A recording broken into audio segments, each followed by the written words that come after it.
Baik, anak-anak kita lanjutkan kembali ya. Tadi sempat terputus. Baik, kita lanjutkan materi akidah ke nomor 3 ya. Nah, yang ketiga ini adalah kedudukan akidah di dalam Islam. Lalu, akidah ini bagaimana kedudukannya dalam agama kita, agama Islam. Ya, baik, kedudukan akidah dalam Islam. Nah, yang pertama sebagai sumber pengambilan murni. Nah, jelas ya, bahwa akidah Islam ini memiliki landasan yang jelas dan murni, yaitu dari Al-Quran, As-Sunnah, serta ijma para salafus soleh atau para sahabat. Nah, jadi akidah ini tidak ada campur tangan dengan hawa nafsu, akal, ataupun sekedar asumsi manusia. Jadi al-haqqu min rabbika. Jadi mutlak yang namanya akidah ini adalah kebenaran yang datang dari Allah Subhanahu wa taala. Ya, bukan dari manusia. Ya.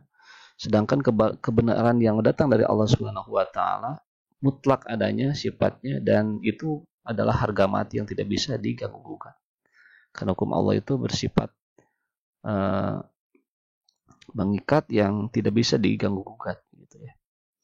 Oke. Kemudian yang kedua adalah akidah tentang perkara gaib. Nah, jelas ini adalah perkara gaib merupakan segala sesuatu yang tidak dapat dijangkau oleh indera manusia. Akidah Islam sendiri bertumpu pada penyerahan diri dan kepasrahan terhadap segala hal yang tidak dapat dilogika. Jelas? Karena kita itu ada sesuatu yang bisa masuk akal, dan ada kalanya akal kita ini tidak bisa menyerap sesuatu yang sangat besar. Kebesaran Allah saking besar-besarnya, maka otak kita ini kekecilan untuk menerima perkara yang sangat besar. Perkara gaib yang tidak masuk panca indera, atau suatu peristiwa, contoh peristiwa Isra Mi'raj. Sebetulnya bukan tidak masuk akal peristiwa Isra Mi'raj itu, tetapi otak kita mungkin kekecilan untuk menerima peristiwa yang sangat besar tersebut. Gitu ya. Nah, ini memerlukan adanya akidah. Dan itu tidak bisa diterima oleh akal, melainkan hanya bisa diterima oleh keimanan atau akidah. Jelas, mudah, dan terang yang ketiga ya. Nah, jadi akidah Islam ini memuat segala hal dengan jelas tanpa menyimpang apapun di dalamnya. Selain itu, semua dalil dan maknanya juga sangat mudah dipahami oleh semua. Jadi tidak ada yang sifatnya setengah-setengah remang-remang. Segala sesuatunya sudah jelas. Akidah Islam ini mudah dan terang. Siapapun orangnya pasti bisa mengamalkannya. Gitu ya. Oke, yang keempat adalah bebas dari paradoks, kekaburan, dan kerancuan. Seperti yang dijelaskan di awal, sumber utama akidah Islam sangatlah murni.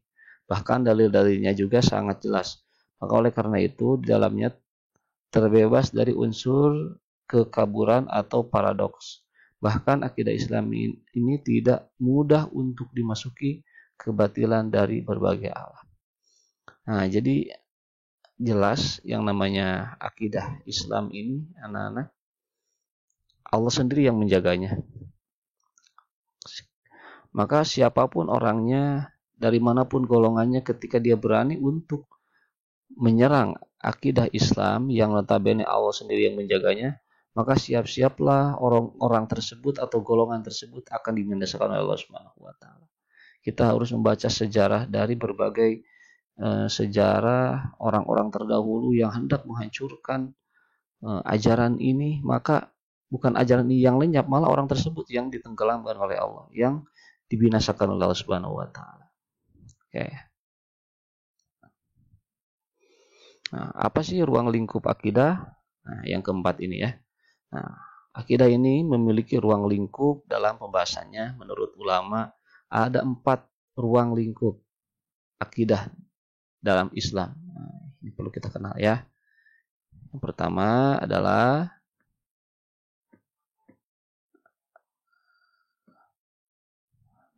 ilahiyah. Yang kedua adalah nubuah. Yang ketiga ruhaniyah. Yang keempat samiyah. Nah, kita harus paham. Nah, apa sih maksud dari keempat hal ini? Kita bahas satu persatu, ya. Nah, ini untuk perkenalan saja. Yang pertama adalah ilahiyah. Ilahiyah ini apa? Yaitu pembahasan hal yang berkenaan dengan masalah ketuhanan. Nah, masalah ketuhanan yaitu Allah Subhanahu wa taala. Ya, baik sifatnya, gitu ya. Sifat wajib, sifat jaiz, sifat mustahil dan sebagainya. Khususnya pembahasan mengenai Allah Subhanahu wa taala seperti kekuasaan Allah, ya. Kemudian perintah Allah dan larangannya. Ini yang masuk ke dalam cakupan ilahiyah. Yang kedua nubuah. Nah, masuk akidah juga ini.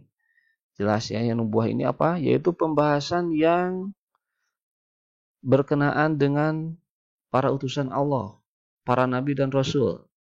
Para nabi dan rasul Allah itu maksudnya nubuah.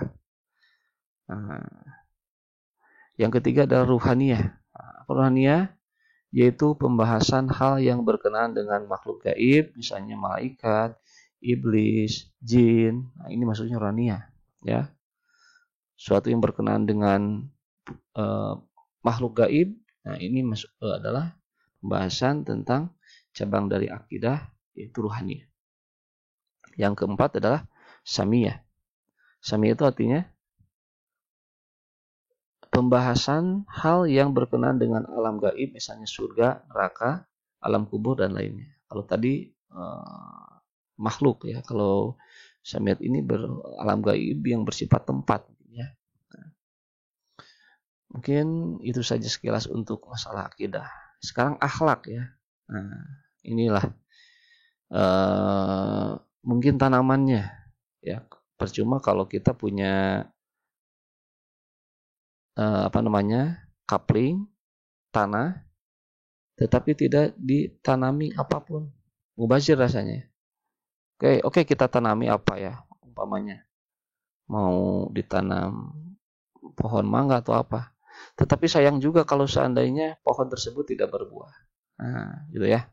Maka akhlak yang baik ini adalah buah daripada iman. Nah, tadi sudah dijelaskan. Oke.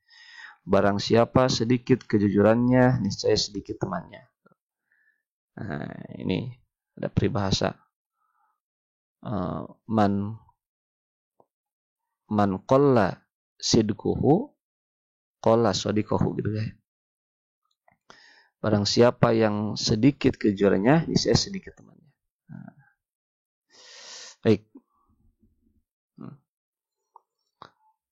Oke, pembahasan akhlak ini apa saja? Yang pertama adalah pengertian akhlak yang akan kita bahas. Yang kedua, tujuan akhlak. Yang ketiga, macam-macam akhlak. Keempat, ruang lingkup akhlak. Oke, mudah-mudahan masih semangat belajarnya ya. Oke, yang pertama adalah pengertian akhlak. Apa sih yang dimaksud dengan akhlak? Oke.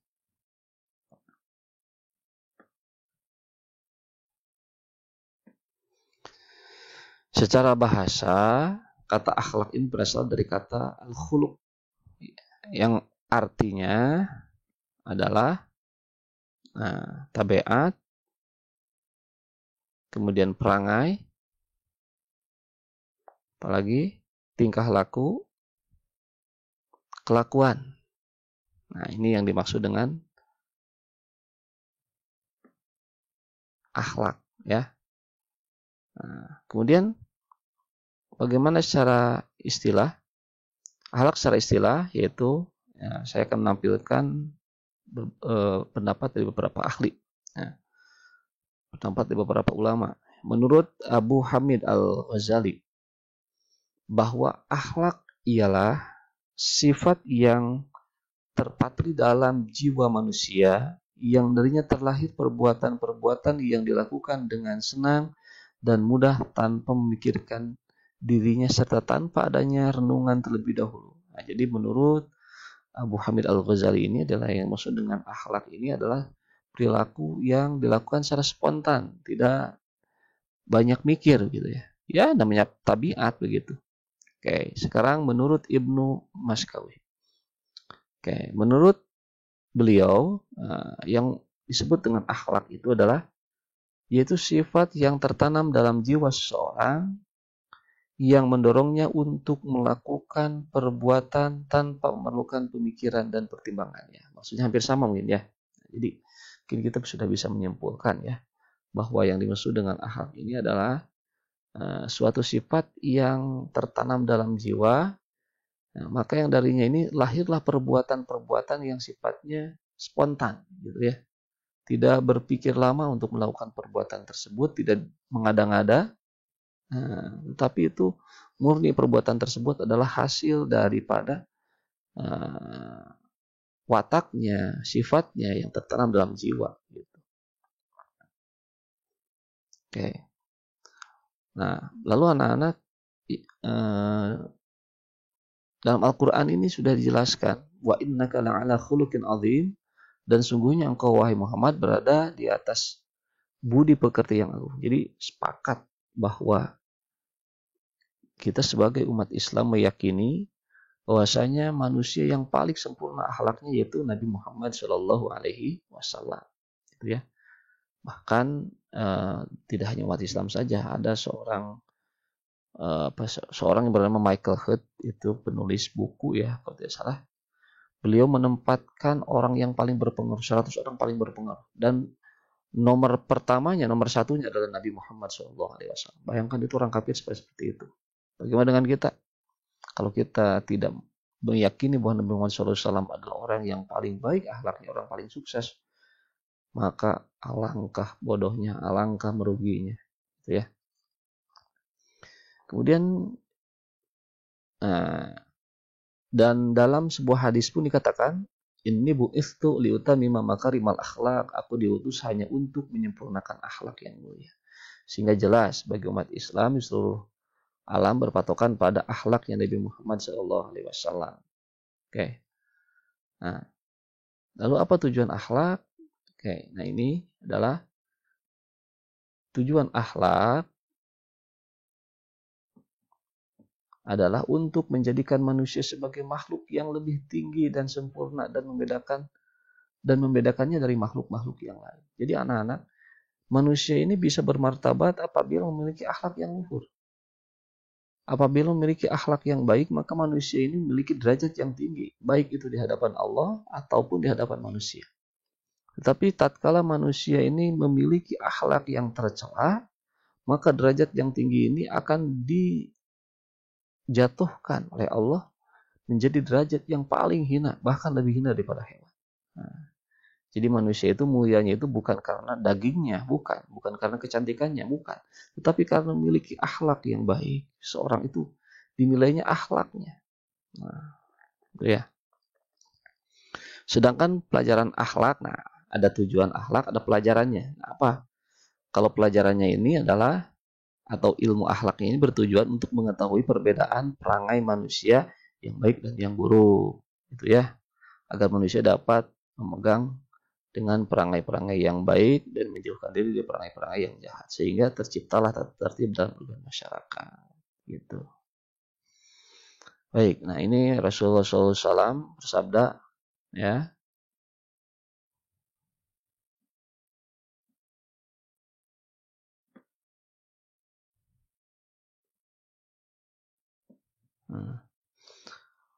Ala wa inna fil jasadi mudghah wa idza salahat salahal jasadu kullu wa idza fasadat fasada jasadu kullu ala wa hiya al-qalbu. Nah, dan ketahuilah bahwasanya dalam tubuh itu ada segumpal daging yang apabila baik maka baik pula amalnya, dan apabila buruk maka buruk pula amalnya. Nah, dan ketahuilah bahwa ia adalah hati. Nah, jelas. Anak hati itu adalah pangkalnya ya. Hati itu mesin di dalam, kalau di dalam motor itu mesinnya. Kalau seandainya ada motor tidak ada mesinnya, kira-kira bagaimana? Nah, ya tidak akan bisa jalan lah gitu ya. Kalau otak itu ibaratnya kalau dalam motor itu apa ya? Stangnya ya, kemudinya. Kalau dalam mobil itu setirnya, kemudinya. Nah, begitu. Jadi antara akal dan hati itu dua hal yang